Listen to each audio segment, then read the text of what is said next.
Good afternoon guys, good afternoon.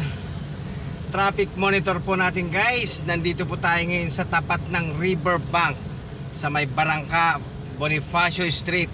Pagmasdan nyo ang traffic guys, linggong-linggo to pero tignan nyo ang traffic Ayan palibasa kasi guys, nandito ang mall, nandito ang Riverbank, kaya yan yung nagkokos na ng traffic. Alam nyo naman ng tao, pag linggo hapon lang talaga ang labasan nila. Pagmasdan nyo guys pag nag-go tayo, ito po yung kumakaliwa na yan yung papasok ng Riverbank. Tayo dediretso tayo, going Cubao tayo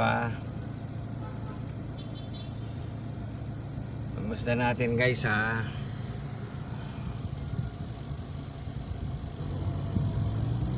Ayan na nga guys, ito na nga yung galing Cubao naman ito. Itong nakapila na na yan. Yung iba ho dyan maaaring pa uwi na, o yung iba papunta rin ng Riverbank. Kaya yan yung haba ng traffic niya. Hanggang doon na yan sa tulay. Galing Katipunan yan, Cubao. Ayan guys, yan po ang traffic monitor natin guys. Ito po si Bongski, ang pinakamaingay na vlogger guys. Ay, ang haba pala yun. Nandun nakita nyo po yung sa dulo. Ayan diba?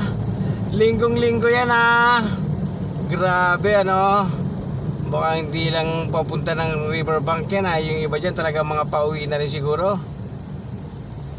Ang oras pa lang po natin maaga-aga pa rush hour natin. Kung tutusin 2:30 pa lang. Ayan guys, ito po ang traffic monitor natin guys. Ito po si Bongski, ang pinakamaingay na vlogger guys. Thank you for watching guys. Thank you po.